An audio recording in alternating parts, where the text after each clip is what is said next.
I'm a procrastinator by trade, so you're just gonna have to accept me the way I am.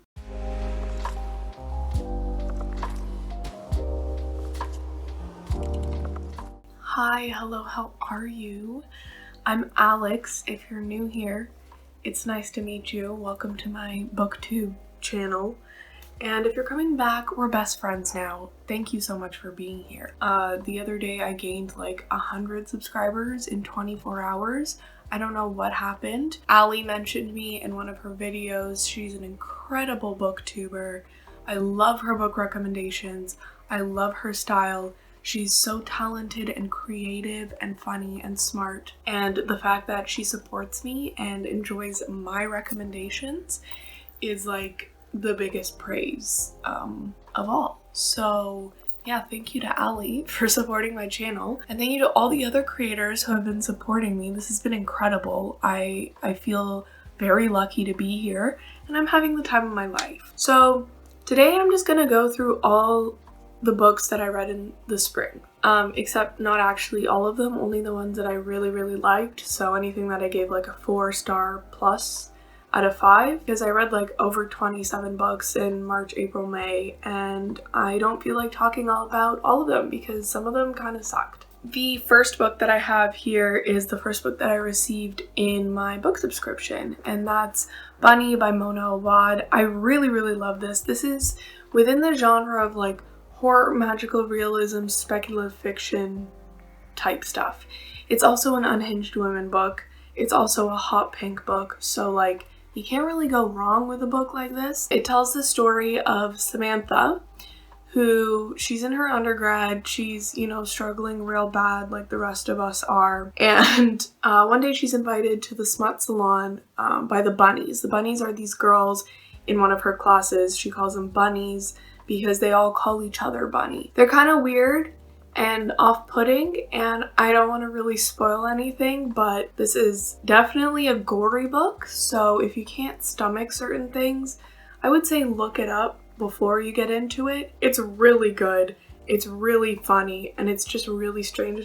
It's one of those books where you just like, every time you turn the page, you're like, what the is going on here? And after that, we have the best book that I read in March, which I've spoken about before. I fangirled about this before, and that is Scarborough by Catherine Hernandez. This is an incredible story about mainly young children living in Scarborough, which is like the East End low-income community in Toronto. But this is just a really heartwarming and heartbreaking story at the same time. It's incredibly well written. Like, each individual character in this book has such a distinctive voice that you wouldn't even need the chapter titles to know who is the like main speaker, the narrator of this chapter, because it's so obvious that Hernandez has carefully curated each one of these characters as individuals that create one whole story. The last book that I have for March is a poetry book. Surprise, surprise. This is a book that my sister gifted for me for my birthday. It's the poetry of Elizabeth Barrett Browning. I have spoken about this a few times before. I've mentioned this in my Hot Girl Summer Reading Guide because this is the poetry for summertime. Lots of seasonal type poems, lots of poems about nature, gorgeously written. I have incessantly tabbed this book and I highly recommend it. And this is coming from someone who does not read nor can call themselves a fan of poetry. For our first book in April, we have another Unhinged Women book, which was the second book that I received for my book subscription, and that is Pretend I'm Dead by Jen Bagan. Again, I've mentioned this book before. I've not seen this talked about on Goodreads. I have not seen this on BookTube or Booksta. I've not seen this anywhere.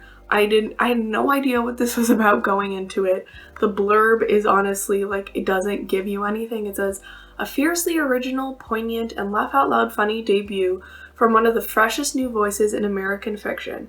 This is the story of a 24-year-old cleaning lady named Mona who goes on a quest for healing and self-acceptance after her relationship with a lovable junkie goes utterly awry. Literally one sentence. That's all. That's the whole description that you get. But it kind of centralizes around 4 different groups of people that she becomes involved in and how they are part of like her journey to self-realization or whatever. After that, I have Seven Fallen Feathers by Tanya Talaga. I read this for one of my book clubs. It was our first nonfiction book and it was incredible. This tells the story of 7 children in the early 2000s that were found missing and eventually found dead in Thunder Bay, which is a city in northern Ontario. And it essentially breaks down how children from northern reservations, northern communities have to travel really far to get accessible education in order to finish up high school, to go to university or college if they want to, and how the system has failed these children and how more needs to be done for Indigenous children and to fix the education system that we have here. After that, we have All Our Hidden Gifts by Carolyn O'Donoghue. I'm lending out my copy right now. This and the second book were the first books that I received from a publisher from Candlewick Press. Thank you so much. It was so generous of them to give that to me as a new creator. Like, I've never been able to do that before. I've never received an ARC before. So it was very exciting and very fun. But this tells the story of Maeve, who realizes she has some new witchy powers. And I actually have a whole video where I fangirl about this book and the sequel. So if you want to learn a little bit more about that, you can go check that out. Then we have Heartstopper by Alice Oseman. I reread the whole series, which, like, even though I didn't give each individual book 5 stars, I give the series as a whole 5 stars. Excellent, not at all overhyped, totally deserves all the praise that it gets. The show was so sweet and so cute. I really love Alice Oseman's work. I think they're really talented. And then I finally listen to the 7 Husbands of Evelyn Hugo by Taylor Jenkins Reid. It has taken me a long time to get to this point. I've been putting it off just because I think it's talked about so much. I read Daisy Jones and the Six like over 2 years ago. Loved it. But I've just been too scared to read any of her other work just because of how hyped it got. I was like, it's too hyped in my head. It's not gonna live up. But guess what? It did. So good. It's a sapphic story about an old Hollywood star, Evelyn Hugo, and the reason behind her 7 different husbands, but most of all, the story about the love of her life, Celia St. James. Then in May, the first book I'm gonna recommend is Genderqueer by Maya Kobabe. This was an excellent graphic memoir. I really loved learning about Kobabe's story and her experience growing up as, you know, a kid, not really relating to being a girl, but not relating to being a boy, and not knowing where her place is in the world, and then learning about pronouns and learning about gender identity and gender expression and figuring out where he belongs in the world, which it was just really a beautiful graphic novel, so many gorgeous colors and drawings, and it just, I really enjoyed it. After that, we have The Great Circle by Maggie Shipstead, which I also chatted about. I also have The Sentence by Louise Erdrich, which I mentioned in my Women's Prize for Fiction video, where I did the whole prediction and unpopular opinion. Go check it out if you want to see if my prediction was right, as well as all my reviews for all the shortlist books. Then we have Citizen by Claudia Rankine, which I listened to as an audiobook, and I think it was a really incredible book to listen to. It's only about 2 hours long, and I found about this book through watching Conversations with Friends, which is the TV adaptation for Sally Rooney's first novel. This book was incredible. It's all about the Black experience in America, predominantly what it's like to be a Black woman in America, and how Black women are continuously othered in the US in their own hometowns. And it was just really incredibly well written, and I thought the audiobook was amazingly narrated. And last but not least, we have The 7 Ages by Louise Gluck, which is another book that I found through the Conversations with Friends TV adaptation. This is another anthology of poetry that I absolutely fell in love with,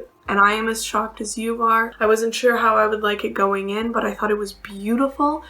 I originally gave it 4 or 4.5 stars, but I changed my rating to 5 because I can't stop thinking about this anthology. I loved it so much. I really want my own copy so I can annotate it. There are so many poems about summertime and being young and not knowing what's going on and just pure vibes, you know? Anyway, that's it. That's all.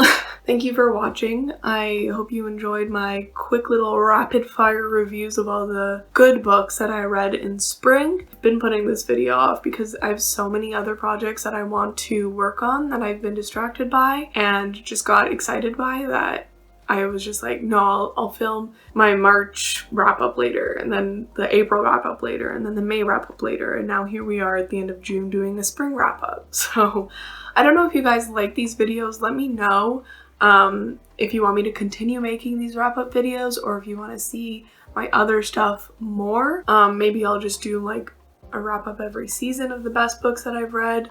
I don't know. Why don't you tell me? Like this video if you like this video. Subscribe if you want to see more of my content, and I'll see you next time. Bye-bye.